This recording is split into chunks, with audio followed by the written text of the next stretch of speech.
Hello students, നമുക്ക് അടുത്തത് നിങ്ങളുടെ മെറ്റീരിയലിലെ ചാപ്റ്റർ നമ്പർ 12 കൈനറ്റിക് തിയറിയിലേക്കാണ് പോകുന്നത്. അടുത്ത ചാപ്റ്ററായ കൈനറ്റിക് തിയറിയിലേക്കാണ് പോകുന്നത്. അപ്പോൾ ഇതിനു മുമ്പ് നിങ്ങൾക്ക് ലഭിച്ചിട്ടുള്ള PDF ഒന്ന് വിശദീകരിച്ച് എന്ത് ചെയ്യാം, നിങ്ങൾക്കൊന്ന് വായിച്ച് നോക്കാവുന്നതാണ്, എളുപ്പം ആണ്. അപ്പോൾ നമുക്ക് എൻട്രൻസ് പോയിന്റ് ഓഫ് വ്യൂവിൽ നമ്മൾ എന്ത് ചെയ്യില്ല, എല്ലാം ഡിസ്കസ് ചെയ്യില്ല. നമ്മളെന്ത് പ്രസക്തമായ ഭാഗങ്ങൾ, പരീക്ഷയ്ക്ക് ചോദിക്കാൻ സാധ്യതയുള്ള ചോദ്യങ്ങൾ, ഏത് കൺസെപ്റ്റുകളിൽ നിന്നാണ് എമർജ് ചെയ്യുന്നത്, ആ രീതിയിലുള്ള കാര്യങ്ങളായിരിക്കും നമ്മൾ ഡിസ്കസ് ചെയ്യുന്നത്. ഓക്കെ, അപ്പൊ നോക്കൂ, ഐഡിയൽ ഗ്യാസ് എന്താണ് അല്ലെങ്കിൽ പെർഫെക്റ്റ് ഗ്യാസ് എന്താണ് മുതലായ കാര്യങ്ങൾ നിങ്ങൾക്ക് ഡെഫിനിഷൻ നിങ്ങൾക്ക് വായിച്ചു നോക്കാവുന്നതാണ്, വളരെ എളുപ്പമാണ്. നോക്കൂ, പെർഫെക്റ്റ് ഗ്യാസ് ഇക്വേഷൻ എന്താണ്? PV is equal to RT for 1 mole എന്ന് വെച്ചാൽ PV is equal to nRT എന്നുള്ളതാണ് പെർഫെക്റ്റ് ഗ്യാസ് ഇക്വേഷൻ. ഈ R എന്നാൽ എന്താണ്? യൂണിവേഴ്സൽ ഗ്യാസ് കോൺസ്റ്റന്റ് ആണ്. യൂണിവേഴ്സൽ ഗ്യാസ് കോൺസ്റ്റന്റ് ആണ്. ഈ യൂണിവേഴ്സൽ ഗ്യാസ് കോൺസ്റ്റന്റിന്റെ വാല്യൂ പല യൂണിറ്റുകളിൽ നിങ്ങൾ എന്ത് ചെയ്യണം, പഠിച്ചിരിക്കണം. കാര്യം joule per mole per kelvin ആണ് എങ്കിൽ 8.314 ആണ് അതിന്റെ യൂണിറ്റ്. അതുപോലെ എർഗ് പെർ മോൾ കെൽവിനിലാണെങ്കിൽ 8.314 × 10⁻⁷ ആണ്. എന്നാൽ കാലറി പെർ മോൾ പെർ കെൽവിനോ അല്ലെങ്കിൽ കാലറി പെർ മോൾ കെൽവിൻ ആണെങ്കിലോ എന്താണ് വരിക? 2 ആണ്. ഓക്കെ, 2 ആണ് കാലറി പെർ മോൾ പെർ കെൽവിനിൽ വരിക. ഓക്കെ, അത് നിങ്ങൾ കാണാതെ പഠിച്ചിരിക്കണം. കാര്യം മുമ്പുള്ള നമ്മുടെ തെർമോഡൈനമിക്സ് എന്നുള്ള ചാപ്റ്റർ നമ്മൾ ചെറുതായി ഒന്ന് പറഞ്ഞത് അതിന്റെ വാല്യൂ എങ്ങനെയൊക്കെയാണ്. അപ്പൊ നിങ്ങൾ എന്ത് ചെയ്യുക, ഈ ചാപ്റ്റർ പഠിക്കുന്ന സമയത്ത് എന്ത് ചെയ്യുക, ഇത് വൃത്തിയായി ഒന്ന് പഠിച്ച് ഓർമ്മയിൽ വച്ചിരിക്കുന്നത് വളരെ നല്ലതായിരിക്കും. ഓക്കെ, ഇനി നോക്കൂ, യൂണിവേഴ്സൽ ഗ്യാസ് കോൺസ്റ്റന്റിന്റെ ഡയമെൻഷൻ വളരെ പ്രധാനപ്പെട്ടതാണ്. ഓക്കെ, അപ്പോൾ അതറിയുക. ഇനി നോക്കൂ, ബോൾസ്മാൻസ് കോൺസ്റ്റന്റ് എന്താണ്? ബോൾസ്മാൻസ് കോൺസ്റ്റന്റ് എന്ന് പറഞ്ഞാൽ സിംപ്ലി R/N ആണ്. R എന്നാൽ എന്താണ്? Universal gas constant divided by number of moles. അതായത് ഗ്യാസ് കോൺസ്റ്റന്റ് പെർ മോൾ എന്ന് പറയാം. എന്തിനെ? ബോൾസ്മാൻസ് കോൺസ്റ്റന്റിനെ വളരെ എളുപ്പത്തിൽ വിശദീകരിക്കുകയാണെങ്കിൽ അതിന്റെ വാല്യൂ പഠിച്ചു വെക്കുക. 1.38 × 10⁻⁻23 ജൂൾ പെർ കെൽവിൻ. വളരെ വളരെ വളരെ പ്രധാനപ്പെട്ടതാണ്, ബൈ ഹാർട്ട് ചെയ്ത് വെക്കുക. ചിലപ്പോൾ നിങ്ങൾക്ക് ഫണ്ടമെന്റൽ കോൺസ്റ്റന്റ്സ് ഒക്കെ തരുമായിരിക്കും, എന്നാലും ഇതൊന്ന് പഠിച്ചു വെക്കുന്നത് വളരെ നല്ലതായിരിക്കും. ഓക്കെ, അതിന്റെ ഡയമെൻഷൻ മനസ്സിലാക്കി വെക്കുക. ഇനി നോക്കിക്കോ, real gases ideal gas equation obey ചെയ്യില്ല. അതായത് പെർഫെക്റ്റ് ഗ്യാസ് ഇക്വേഷനെ നമ്മൾ വിളിക്കുന്ന മറ്റൊരു പേരാണ് ഐഡിയൽ ഗ്യാസ് ഇക്വേഷൻ. റിയൽ ഗ്യാസുകൾ അത് ഒബേ ചെയ്യില്ല. പിന്നെ എന്താണ്? വാണ്ടർവാൾസ് ഇക്വേഷനെ ഒബേ ചെയ്യുകയുള്ളൂ. വാണ്ടർവാൾസ് ഇക്വേഷനെ കുറിച്ചുള്ള ഒരു ഡയമെൻഷൻസ് നമ്മുടെ യൂണിറ്റ്സ് ആൻഡ് മെഷർമെന്റ്സ് എന്നുള്ള ചാപ്റ്ററിൽ നമ്മൾ ഈ ഇക്വേഷൻ ചെറുതായി ഒന്ന് ഡീൽ ചെയ്താണ്. അതിൽ ഏതോ ഒരു കോൺസ്റ്റന്റിന്റെ ഡയമെൻഷൻ കണ്ടുപിടിക്കാൻ വേണ്ടി. അപ്പൊ ഇത് ജസ്റ്റ് ഒന്ന് അറിഞ്ഞു വെക്കുക. ഓക്കെ, ഇനി നോക്കൂ, കൈനറ്റിക് തിയറി ഓഫ് ഗ്യാസസിന്റെ അസംഷൻസ് നിങ്ങൾ വായിച്ച് മനസ്സിലാക്കേണ്ടതാണ്. ഓരോന്നായി പറയാൻ നമുക്ക് നമുക്ക് സമയം ഇല്ല. നോക്കൂ, മീൻ ഫ്രീ പാത്ത് എന്താണ്? മീൻ ഫ്രീ പാത്ത് നോക്കൂ, the average distance between 2 successive collisions എന്നാണ് മീൻ ഫ്രീ പാത്തിന്റെ ഡെഫിനിഷൻ. വളരെ എളുപ്പത്തിൽ പറഞ്ഞു കഴിഞ്ഞാൽ മീൻ ഫ്രീ പാത്ത് എന്ന് പറഞ്ഞാൽ എന്താണ്? നിങ്ങൾക്കറിയാം, മോളിക്യൂൾസ് എപ്പോഴും കണ്ടിന്യൂസ് ആയ റാൻഡം മോഷനിലായിരിക്കും. അപ്പൊ എന്ത് ചെയ്യും?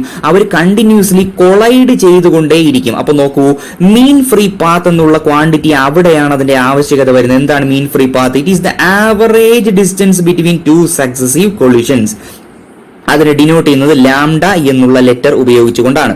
ലാംഡയുടെ വാല്യൂ അല്ലെങ്കിൽ ആ ഇക്വേഷൻ പറ്റുമെങ്കിൽ ഒന്ന് ഓർത്തിരിക്കുക, നല്ലതാണ്. ഓക്കെ, KT/√2 πσ² റോ എന്നത്. ഓക്കെ, വളരെ പ്രധാനപ്പെട്ടതാണ്. ഇനി നോക്കൂ, the pressure of an ideal gas. നോക്കൂ, നിങ്ങൾ ഐഡിയൽ ഗ്യാസ് ഒരു സിലിണ്ടറിൽ അല്ലെങ്കിൽ ഒരു കണ്ടെയ്നറിൽ എന്ത് ചെയ്യുകയാണ്? കണ്ടെയ്നറിൽ നിങ്ങൾ എൻക്ലോസ് ചെയ്തിരിക്കുകയാണെങ്കിൽ ആ കണ്ടെയ്നറിന്റെ വാൾസിൽ എന്ത് ചെയ്യും? ഈ മോളിക്യൂൾസ് സദാസമയവും കൊളൈഡ് ചെയ്തുകൊണ്ടേയിരിക്കും. അങ്ങനെ കൊളൈഡ് ചെയ്യുന്ന ആ കളക്റ്റീവ് കൊളിഷൻ എക്സേർട്ട് ചെയ്യും? ആ വാൾസിൽ, ആ കണ്ടെയ്നറിന്റെ വാൾസിൽ പ്രഷർ എക്സേർട്ട് ചെയ്യും. അപ്പൊ ആ പ്രഷറിന്റെ ഇക്വേഷനാണ് ഈ പറഞ്ഞിരിക്കുന്നത്. ഓർത്തു വയ്ക്കുന്നത് നന്നായിരിക്കും. ഓക്കെ, പറ്റുമെങ്കിൽ ഓർത്ത് വയ്ക്കുക. Okay, pressure is equal to അതിന്റെ ഫോർമുല പറഞ്ഞിട്ടുണ്ട്. എന്തൊക്കെയാണ് അതിന്റെ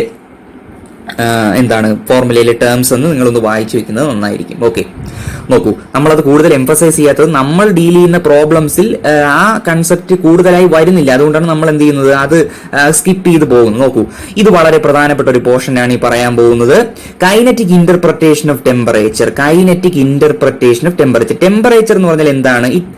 ടെമ്പറേച്ചർ എന്ന് പറഞ്ഞാൽ ഈ മോളിക്യൂൾസിന്റെ കളക്റ്റീവ് മോഷനിൽ നിന്നും നമ്മൾ ടെമ്പറേച്ചറിനെ എന്ത് ചെയ്യാൻ പോവുകയാണ്?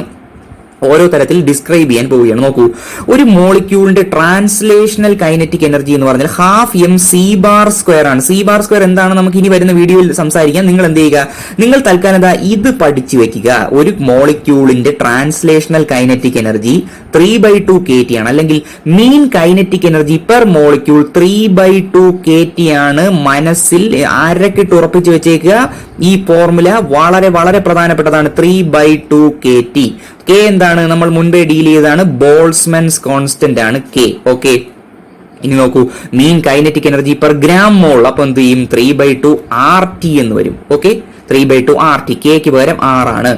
ഇനി നോക്കൂ, ഈ കാര്യങ്ങളൊക്കെ ഒന്ന് ഓർത്തിരിക്കുന്നത് നന്നായിരിക്കും. 3/2 RT എന്നത് കാര്യങ്ങൾ. അപ്പോൾ നമ്മൾ ഊന്നൽ കൊടുത്ത് പറഞ്ഞത് ഈ രണ്ടെണ്ണമാണ്. ഇത് മസ്റ്റായിട്ടും മനസ്സിലാക്കി വെച്ചേക്കുക. ട്രാൻസ്ലേഷണൽ കൈനറ്റിക് എനർജി, മീൻ കൈനറ്റിക് എനർജി പെർ മോളിക്യൂൾ മസ്റ്റായിട്ട് മനസ്സിലാക്കി വെച്ചിരിക്കുക. ബാക്കി നമുക്ക് അടുത്ത വീഡിയോയിൽ നോക്കാം. ഓക്കെ സ്റ്റുഡൻസ്, അടുത്തത് ഡിഗ്രി ഓഫ് ഫ്രീഡം എന്നുള്ള ടോപ്പിക്കാണ്. നിങ്ങൾക്ക് വായിച്ച് മനസ്സിലാക്കാവുന്ന ഡിഗ്രി ഓഫ് ഫ്രീഡം വളരെ എളുപ്പത്തിൽ പറഞ്ഞു കഴിഞ്ഞാൽ ഒരു സിസ്റ്റത്തിന് എന്തുമാത്രം ഏതൊക്കെ രീതിയിൽ ഇൻഡിപെൻഡന്റ് ആയി മൂവ് ചെയ്യാൻ സാധിക്കും, അല്ലെങ്കിൽ ഒരു മോണോ ആറ്റോമിക് ഗ്യാസിന്റെ കേസിൽ എടുത്താൽ ഏതൊക്കെ ദിശകളിൽ ഇൻഡിപെൻഡന്റ് ആയി മൂവ് ചെയ്യാൻ സാധിക്കും എന്നതാണ് degrees of freedom. Degrees of freedom കൊണ്ട് ഉദ്ദേശിക്കുന്നത് മോണോ ആറ്റോമിക് ഗ്യാസിന്റെ കേസിൽ എഫ് ആണ് ഡിനോട്ട് ചെയ്യുന്നതെങ്കിൽ അത് 3 ആയിരിക്കും. ഡയറ്റോമിക് ഗ്യാസിന്റെ കേസിൽ 5 ആയിരിക്കും. ട്രൈറ്റോമിക് ഗ്യാസിന്റെ കേസിൽ 6. നോൺ ലീനിയർ ട്രൈറ്റോമിക് ഗ്യാസിന്റെ കേസിൽ 6 ആയിരിക്കും. ലീനിയറിന്റെ കേസിൽ 7 ആയിരിക്കും. ഓക്കെ, ഇത് നിങ്ങളൊന്ന് ഓർത്തിരുന്നാൽ മതി. ഇത് അപ്പൊ നോക്കൂ, ലോ ഓഫ് ഇക്വിപാർട്ടീഷൻ ഓഫ് എനർജി എന്താ പറയുന്നത്, ടോട്ടൽ എനർജി എന്നത് നോക്കൂ, ഈ വ്യത്യസ്ത ഡിഗ്രീസ് ഓഫ് ഫ്രീഡങ്ങളിൽ ഈക്വലായി ഡിസ്ട്രിബ്യൂട്ട് ചെയ്യപ്പെട്ടിരിക്കുന്നു. ഒരിക്കൽ കൂടി പറയുകയാണ്, law of ഇക്വിപാർട്ടീഷൻ of energy.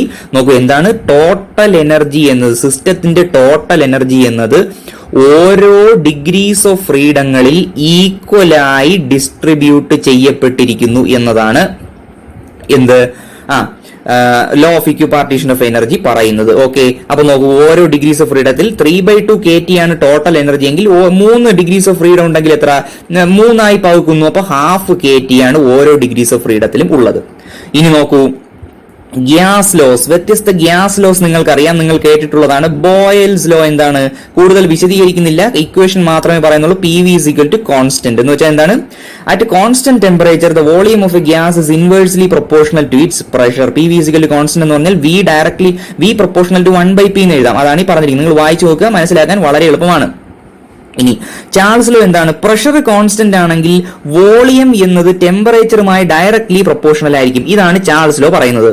Charles ലോയുടെ equation നോക്കൂ, V/T = a കോൺസ്റ്റന്റ്. ഇത് നിങ്ങൾക്ക് വായിച്ച് മനസ്സിലാക്കാവുന്നതാണ്. ഓക്കെ, അത് നമ്മൾ ഊന്നൽ കൊടുത്ത് പറയില്ല, എന്നാലും അറിഞ്ഞു വെക്കുക, വളരെ വളരെ പ്രധാനപ്പെട്ടതാണ്. കുറച്ച് എളുപ്പം, നിങ്ങൾ സ്കൂൾ ക്ലാസ്സുകളിൽ കേട്ടിട്ടുള്ളതാണ്, ഒരുപാട് തവണ നിങ്ങൾ കേട്ടിട്ടുള്ളത് കൊണ്ടാണ് നമ്മൾ എന്ത് ചെയ്യുന്നത്, അത് എംഫസൈസ് ചെയ്യാത്തത്. എന്നാൽ അത് ഉപയോഗിച്ചിട്ടുള്ള പ്രോബ്ലംസ് ധാരാളം ഉണ്ട് നമ്മുടെ മെറ്റീരിയലിൽ, അത് നമ്മൾ ചെയ്യുന്നുമുണ്ട്. ഓക്കെ, അടുത്ത് നോക്കൂ, ഗേ-ലുസാക്സ് ലോ പറയുന്നത് എന്താണ്, volume remaining constant, the pressure of a given mass of gas is directly proportional to its absolute temperature. എന്ന് വെച്ചാൽ P directly proportional to T, അല്ലെങ്കിൽ P/T is a constant.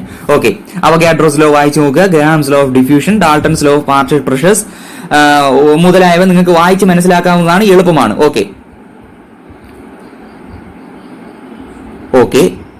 ഇനി നോക്കൂ, അടുത്തത് വളരെ വളരെ പ്രധാനപ്പെട്ടതാണ്. നിങ്ങൾ ഈ കാണാതെ പഠിക്കേണ്ട കുറച്ച് ഇക്വേഷൻസ് വരാൻ പോകുന്ന ഒരു സെക്ഷനാണ്. Different types of speeds of gas molecules. Gas മോളിക്യൂളുകളുടെ സ്പീഡുകൾ വ്യത്യസ്തമായ രീതിയിൽ നമ്മൾ എക്സ്പ്രസ് ചെയ്യുകയാണ്. നോക്കൂ, ആദ്യത്തെ ക്വാണ്ടിറ്റി VRMS അല്ലെങ്കിൽ root mean square speed. Root mean square speed എന്ന് പറഞ്ഞാൽ എന്താണ്, ഓരോ മോളിക്യൂളുകളുടെ വെലോസിറ്റി, അതിന്റെ സ്ക്വയർ, ആ സ്ക്വയറുകളെല്ലാം കൂട്ടുക, ആവറേജ് എടുക്കുക, റൂട്ട് എടുക്കുക. അതാണ് റൂട്ട് മീൻ സ്ക്വയർ സ്പീഡ് എന്ന് പറഞ്ഞാൽ. കൂടുതൽ വായിക്കുന്നില്ല, നിങ്ങൾക്ക് വായിച്ച് മനസ്സിലാക്കാവുന്നതാണ്. നോക്കൂ, ഈ എല്ലാ ഇക്വേഷനുകളും നിങ്ങൾ കാണാതെ പഠിച്ചിരിക്കണം. VRMSന്റെ വ്യത്യസ്ത ഇക്വേഷനുകൾ നോക്കൂ, എന്താണ് വ്യത്യസ്ത equation, √3PV/m, P pressure, V volume, M mass ആണ്. √3RT/m അത് പഠിക്കുക, √3KT/m അത് പഠിക്കുക, √3P/ρ വളരെ വളരെ പ്രധാനപ്പെട്ടതാണ്. ഈ 4 ഇക്വേഷനുകളും കാണാതെ പഠിച്ചു വെക്കുക, വളരെ വളരെ പ്രധാനപ്പെട്ടതാണ്. ഓക്കെ, അപ്പൊ നമുക്ക് അടുത്ത സ്പീഡിലേക്ക് പോകാം. അടുത്തത് നോക്കൂ, most probable speed VMP, most probable സ്പീഡിന്റെ ഇക്വേഷൻ നോക്കിക്കേ. It is a speed possessed by maximum fraction of total number of molecules of the gas. എന്ന് വെച്ചാൽ ഇപ്പൊ നോക്കിക്കേ, ഒരുപാട് മോളിക്യൂളുകൾ ഉണ്ടെങ്കിൽ അതിൽ ഏകദേശമെല്ലാം അല്ലെങ്കിൽ maximum number of molecules possess ചെയ്യുന്ന സ്പീഡിനെയാണ് മോസ്റ്റ് പ്രോബബിൾ സ്പീഡ് എന്ന് പറയുന്നത്. അതിന്റെ ഇക്വേഷൻ നോക്കൂ, √2RT/m ആണ്. That is equal to √2/3 VRMS. ഈ ഇക്വേഷൻ വളരെ വളരെ പ്രധാനപ്പെട്ടതാണ്. നിങ്ങൾ എന്ത് ചെയ്യുക, കാണാതെ പഠിക്കുക. നിങ്ങൾ ഒരു കാര്യം ചെയ്യുക, നമ്മൾ എന്താണ് ഓരോ ചാപ്റ്റർ വൈസ് ആയിട്ടുള്ള ഇക്വേഷനുകൾ എന്ത് ചെയ്യുക, പറ്റുമെങ്കിൽ ഒരു വെള്ള പേപ്പറിൽ എഴുതി വെക്കുക. എന്നിട്ട് എന്ത് ചെയ്യുക, ഓരോ സമയത്തും നിങ്ങൾക്ക് വെറുതെ ഇരിക്കുന്ന സമയത്ത് എന്ന് പറഞ്ഞാൽ വേറെ ഒന്നും ചെയ്യരുത്. വെറുതെ ഇരിക്കുന്ന സമയത്ത് ഇക്വേഷനുകൾ ഒന്ന് വായിച്ചു നോക്കുക. ഓരോ ചാപ്റ്ററിലെ ഇക്വേഷനുകളും വെള്ള പേപ്പറിൽ എന്ത് ചെയ്യുക, എഴുതുക. ഓക്കെ, അടുത്ത നോക്കൂ, ആവറേജ് സ്പീഡ്. അടുത്ത ടൈപ്പ് ഓഫ് സ്പീഡാണ് ആവറേജ് സ്പീഡ്. ഇതൊക്കെ എന്തിനാണ് ഇങ്ങനെ ചെയ്യുന്നതെന്ന് പറഞ്ഞാൽ നമ്മുടെ കാൽക്കുലേഷനുകൾ എളുപ്പമാക്കുന്നതിനാണ് ഇങ്ങനെ ചെയ്യുന്നത്. ഓക്കെ, കാര്യം ഓരോ മോളിക്യൂൾസിന്റെയും സ്പീഡ് ഇൻഡിവിജ്വലായി നമുക്ക് എന്ത് ചെയ്യാൻ പറ്റില്ല, കണ്ടുപിടിച്ച് അത് കാൽക്കുലേറ്റ് ചെയ്തുകൊണ്ടിരിക്കാൻ നമുക്ക് പറ്റില്ല. അതുകൊണ്ട് നമ്മൾ ഇതുപോലെയുള്ള ക്വാണ്ടിറ്റികളുടെ സഹായം തേടുന്നു. എന്തിനാണ്? ആ ഗ്യാസുമായി ബന്ധപ്പെട്ട വ്യത്യസ്ത പാരാമീറ്ററുകൾ പഠിക്കുവാൻ വേണ്ടിയാണ് നമ്മൾ ഇതുപോലെയുള്ള മാത്തമാറ്റിക്കൽ ഈസിനെസിന് വേണ്ടിയാണ് നമ്മൾ ഇതുപോലെയുള്ള സ്പീഡുകൾ എന്ത് ചെയ്യുന്നത്, പരിഗണിക്കുന്നത്. ഓക്കെ, അടുത്ത് നോക്കൂ, ആവറേജ് സ്പീഡ് എന്താണ്? It is the arithmetic mean of the speed of the molecules in A gas at A given temperature. അത് വളരെ എളുപ്പമാണ്. നോക്കൂ, ഒരുപാട് സ്പീഡുകൾ ഉണ്ട്, അവയുടെ എല്ലാം ആവറേജ് എടുക്കുക. Sum of speeds divided by number of speeds. Okay, V average is equal to V1 + V2 + etc. Vn divided by n. അതിന്റെ ഇക്വേഷൻ ആണ് ഇത്. അത് മനസ്സിലാക്കി വെക്കുക. വളരെ പ്രധാനപ്പെട്ടതാണ്. നമുക്ക് ഒരിക്കലും സ്കിപ്പ് ചെയ്യാൻ പറ്റില്ല. ഇത്രയും സ്പീഡുകൾ നിങ്ങൾ പഠിച്ചേ പറ്റുകയുള്ളൂ. ബാക്കി നമുക്ക് അടുത്ത വീഡിയോയിൽ നോക്കാം. ഓക്കെ സ്റ്റുഡൻസ്, നമ്മൾ കഴിഞ്ഞ ചാപ്റ്റർ എന്ന് പറഞ്ഞാൽ തെർമോഡൈനമിക്സ് ഡിസ്കസ് ചെയ്ത സമയത്ത് സ്പെസിഫിക് ഹീറ്റിനെ പറ്റി സംസാരിച്ചിരുന്നു. അപ്പൊ specific heat at constant volume, specific heat at constant pressure എന്നീ ക്വാണ്ടിറ്റികൾ നിങ്ങൾ പരിചയപ്പെട്ടിട്ടുള്ളതാണ്. അപ്പൊ നോക്കൂ, നമ്മൾ അതിനെപ്പറ്റി കൂടുതൽ സംസാരിക്കുന്നില്ല, ജസ്റ്റ് ഇതിനകത്ത് ഉള്ളത് കൊണ്ട് പറയുന്നേ ഉള്ളൂ. Specific heat at constant volume CV കൊണ്ട് സൂചിപ്പിച്ചാൽ എന്താണ് ഉദ്ദേശിക്കുന്നത്? ഒരു യൂണിറ്റ് മാസ്, ഒരു സബ്സ്റ്റൻസിന്റെ യൂണിറ്റ് മാസിനെ 1 ഡിഗ്രി സെൽഷ്യസോ 1 കെൽവിനോ ടെമ്പറേച്ചർ, അതിന്റെ ടെമ്പറേച്ചർ 1 ഡിഗ്രി സെൽഷ്യസോ 1 കെൽവിനോ ഉയർത്തുവാൻ വേണ്ടി നിങ്ങൾ സപ്ലൈ ചെയ്യുന്ന ഹീറ്റിനെയാണ് സ്പെസിഫിക് ഹീറ്റ് എന്ന് പറയുന്നത്. അറ്റ് കോൺസ്റ്റന്റ് വോളിയം എന്ന് പറഞ്ഞാൽ എന്താണ്? ഈ പ്രോസസ് നടക്കുന്നത് വോളിയം കോൺസ്റ്റന്റ് ആക്കി നിർത്തിക്കൊണ്ടാണ്. അത്രേ ഉള്ളൂ. അപ്പൊ ΔQ at constant volume divided by M × ΔT. M ഇവിടെ താഴെ കൊടുത്തിരുന്ന കാര്യം എന്താണ്? ആ സ്പെസിഫിക് ഹീറ്റ് ആണ് കണ്ടുപിടിക്കേണ്ടത്. Specific heat capacity at constant volume. അപ്പോൾ വോളിയം CV എന്നതിനെ സൂചിപ്പിക്കുന്നു. ഇനി നോക്കിക്കേ, ഇൻസ്റ്റെഡ് ഓഫ് യൂണിറ്റ് മാസ്, ഒരു മോൾ ഓഫ് ഗ്യാസിനെ അതിന്റെ സ്പെസിഫിക് ഹീറ്റ് കപ്പാസിറ്റി CV ആണെങ്കിലോ 1/n എന്ന് കൊടുക്കണം. n എന്താണ്? Number of moles given weight by molecular mass. ഇനി നോക്കൂ, ഇതേ കാര്യങ്ങൾ തന്നെ എന്തിൽ പറഞ്ഞിരിക്കുകയാണ്? അറ്റ് കോൺസ്റ്റന്റ് പ്രഷർ ആണെങ്കിൽ അതിനെ നിങ്ങൾ വിളിക്കുന്ന പേരാണ് CP. അതിന്റെ ഇക്വേഷൻ ആണ് നോക്കൂ, heat divided by temperature difference divide by mass. ഇനി ഇത് മോളാർ സ്പെസിഫിക് ഹീറ്റ് ആണെങ്കിലോ ഡിവൈഡ് ബൈ മോൾ. ഇനി നോക്കൂ, CP ആണോ CV ആണോ കൂടുതൽ എന്ന് ചോദിച്ചാൽ CP ആണ് കൂടുതൽ. CP - CV is equal to R എന്നൊരു റിലേഷൻ നിങ്ങൾ പഠിച്ചിട്ടുണ്ട്, മേയേഴ്സ് റിലേഷൻ എന്നുള്ള പേരിൽ. നോക്കിയേ, നിങ്ങൾ പഠിച്ചത് എന്താണ്? CP - CV is equal to R എന്നാണ്. R/J കേട്ടിട്ടില്ലല്ലോ. R/J എന്ന് പറഞ്ഞാൽ this is a general form. ഇതെന്തുകൊണ്ടാണ് R/J വരുന്നത്? നമ്മൾ കഴിഞ്ഞ ഒരു കഴിഞ്ഞ ചാപ്റ്റർ ആണെന്ന് തോന്നുന്നു, കഴിഞ്ഞ ചാപ്റ്ററിൽ ഒരു ക്വസ്റ്റ്യൻ ഡിസ്കസ് ചെയ്യുന്ന സമയത്ത് നമ്മൾ പറഞ്ഞതാണ്. ഇതിൽ നോക്കൂ, CP - CV എന്നതിന്റെ ഈ ക്വാണ്ടിറ്റിയുടെ യൂണിറ്റ് കലോറിയിലും ഇതിന്റെ യൂണിറ്റ് ജൂളിലുമായാൽ നിങ്ങൾ താഴെ J കൊണ്ട് ഡിവൈഡ് ചെയ്യണം എന്നാണ് പറഞ്ഞത്. കാര്യം J എന്താണ്? J നമ്മൾ അവിടെ ഒരു പേര് വിളിച്ചു, മെക്കാനിക്കൽ ഈക്വലന്റ് ഓഫ് ഹീറ്റ്. എന്താണ് mechanical equivalent of heat? Mechanical equivalent of heat എന്താണെന്ന് ചോദിച്ചാൽ that is ratio of work to heat. നിങ്ങൾ എന്തുമാത്രം ഹീറ്റ് ഒരു സിസ്റ്റത്തിൽ കൊടുക്കുന്നു, ഒരു നിശ്ചിത യൂണിറ്റ് ഹീറ്റ് നിങ്ങൾ ഒരു സിസ്റ്റത്തിൽ സപ്ലൈ ചെയ്യുന്നു. ഓക്കെ, അപ്പൊ ആ സിസ്റ്റം അത്ര യൂണിറ്റ് ഹീറ്റ് അബ്സോർബ് ചെയ്തതിനു ശേഷം അല്ലെങ്കിൽ അത്ര യൂണിറ്റ് ഹീറ്റ് സ്വീകരിച്ചതിന് ശേഷം എത്ര യൂണിറ്റ് വർക്ക് ചെയ്യുന്നു അതിന്റെ റേഷ്യോയാണ്. വർക്ക് ബൈ ചാർജ് അല്ല, ഹീറ്റ് ആണ്. Okay, Q. അതിന്റെ റേഷ്യോയെ നമ്മൾ വിളിക്കുന്ന പേരാണ് mechanical equivalent of heat, J എന്ന് സൂചിപ്പിച്ചിരിക്കുന്നു. നോക്കൂ, നിങ്ങൾ മനസ്സിലാക്കേണ്ട കാര്യം, ഇതിന്റെ യൂണിറ്റ് കാലറിയിലും ഇതിന്റെ യൂണിറ്റ് ജൂളിലുമാണെങ്കിൽ ജൂൾ കൊണ്ട് ഡിവൈഡ് ചെയ്യുക. എന്നാൽ രണ്ടിന്റെയും ജൂൾ ആണെങ്കിലോ നിങ്ങൾ ഈ J ഉപയോഗിക്കേണ്ട കാര്യമില്ല. ഓക്കെ, അത് ക്ലിയർ ആയി എന്ന് ഞാൻ വിശ്വസിക്കുകയാണ്. അപ്പൊ ബാക്കി നിങ്ങൾ വായിച്ചു നോക്കുക. ഇനി നോക്കൂ, ഇത് നിങ്ങൾ എന്ത് ചെയ്യുന്ന കൂടുതൽ ഊന്നൽ കൊടുത്ത് പഠിക്കേണ്ട കാര്യമില്ല. ജസ്റ്റ് ഒന്ന് വായിച്ചു നോക്കിയാൽ മതി. ഇന്റേണൽ എനർജി, അതുപോലെ ഇത് നമുക്ക് എന്ത് ചെയ്യും, നമ്മൾ ഡിസ്കസ് ചെയ്യുന്ന പ്രോബ്ലംസിൽ ഇതിന്റെ ആവശ്യകത വരുന്നില്ല എന്നാണ് തോന്നുന്നത്. ഓക്കെ, ഇനി നോക്കൂ, molar heat capacities of gases. ഈ കാര്യങ്ങൾ നമ്മൾ എന്ത് ചെയ്തിരിക്കുന്നു, കഴിഞ്ഞ ചാപ്റ്ററിൽ സപ്ലിമെന്ററി PDF നിങ്ങൾക്ക് ലഭിച്ചപ്പോൾ അതിന്റെ കൂടെ നമ്മൾ എന്ത് ചെയ്തതാണ്, പറഞ്ഞതാണ്. ഇത് ഒന്ന് കാണാതെ പഠിച്ചു വെക്കുക. മോണോ അറ്റോമിക് ഗ്യാസിന്റെ കേസിൽ CV എന്താണ്, CP എന്താണ്, ഡയറ്റോമിക് ഗ്യാസിന്റെ കേസിൽ CV എന്താണ്, അതുപോലെ കോൺസ്റ്റന്റ് പ്രഷറിലാണെങ്കിൽ അത് CP എന്താണ്. രണ്ട് കേസിലും, മോണോ അറ്റോമിക് ഗ്യാസിലും ഡയറ്റോമിക് ഗ്യാസിലും CPയും CVയും വാല്യൂ കണ്ടുപിടിക്കുക. അതിൽ എന്താണ്, ഗാമ സ്പെസിഫിക് ഹീറ്റ് കപ്പാസിറ്റിയുടെ റേഷ്യോ നമ്മൾ സംസാരിച്ചതാണ്. അപ്പോൾ ഈ കാര്യങ്ങളൊക്കെ നിങ്ങൾക്ക് പരിചിതമാണ്. ഒന്നുകൂടി എന്ത് ചെയ്യുക, ഒന്ന് വായിച്ച് പഠിച്ചു വെക്കുക. ഓക്കെ, അപ്പോൾ നമ്മൾ ഡിസ്കഷൻ, അതായത് നമ്മുടെ കൺസെപ്റ്റുകളെല്ലാം ഏകദേശം ഉള്ള വരാൻ സാധ്യതയുള്ള കാര്യങ്ങളെല്ലാം നമ്മൾ ഡിസ്കസ് ചെയ്ത് കഴിഞ്ഞു. അടുത്തതായിട്ട് നമ്മൾ എന്ത് ചെയ്യുകയാണ്, ക്വസ്റ്റ്യൻ ഡിസ്കഷനിലേക്ക് കടക്കുകയാണ്. അപ്പോൾ അടുത്ത വീഡിയോ എന്താണ്, ഏത് ക്വസ്റ്റ്യൻസ് ആണ്, ഏതൊക്കെ ക്വസ്റ്റ്യൻസ് ആണ്, ഒരു 25ഓളം ക്വസ്റ്റ്യൻസ് നമ്മൾ കൈനറ്റിക് തിയറിയിൽ നിന്ന് ഡിസ്കസ് ചെയ്യുന്നുണ്ട്. ആ ക്വസ്റ്റ്യൻ നമ്പറുകളാണ് അടുത്ത വീഡിയോയിൽ നമ്മൾ പറയാൻ പോകുന്നത്. Okay, thank you. ഓക്കെ, നമ്മൾ ചാപ്റ്റർ 12 കൈനറ്റിക് തിയറിയിൽ നമ്മൾ ഡിസ്കസ് ചെയ്യാൻ പോകുന്ന 25 ക്വസ്റ്റ്യൻസ് ആണ്. ക്വസ്റ്റ്യൻ നമ്പറുകൾ നോട്ട് ചെയ്യാൻ നിങ്ങൾക്ക് 3, 16, 18, 20, 23, 24, 25, 26, 27, 28, 29, 30, 32, 37, 41, 43, 45, 47, 48, 49, 51, 53, 56, 57 ആൻഡ് 59. ഓക്കെ, അപ്പോ ക്വസ്റ്റ്യൻസ് നിങ്ങൾക്ക് നോട്ട് ചെയ്യാം. കുറച്ച് ക്വസ്റ്റ്യൻസ് നിങ്ങൾക്ക് വായിച്ച് മനസ്സിലാക്കാം. പറ്റുമെങ്കിൽ എല്ലാ ക്വസ്റ്റ്യൻസും ജസ്റ്റ് ഒന്ന് ഓടിച്ച് നോക്കുക. ഓക്കെ, അപ്പോ എന്നിട്ട് അതിനു മുമ്പ് വളരെ പ്രധാനപ്പെട്ട കാര്യം എന്ന് പറഞ്ഞാൽ നമ്മൾ എന്ത് ചെയ്യുക, നിങ്ങൾക്ക് കിട്ടിയ PDF നന്നായി വായിച്ച് പഠിക്കുക. ഇക്വേഷൻസ് എല്ലാം ഒരു വെള്ള പേപ്പറിൽ എഴുതി വെക്കുക. ഓക്കെ, അതുപോലെ നമ്മൾ ഡിസ്കസ് ചെയ്ത വീഡിയോസ് ഒന്നുകൂടി കാണാവുന്നതാണ്. ഓക്കെ, അപ്പോൾ നമുക്ക് ക്വസ്റ്റ്യൻ ഡിസ്കഷനിലേക്ക് കടക്കാം. Thank you.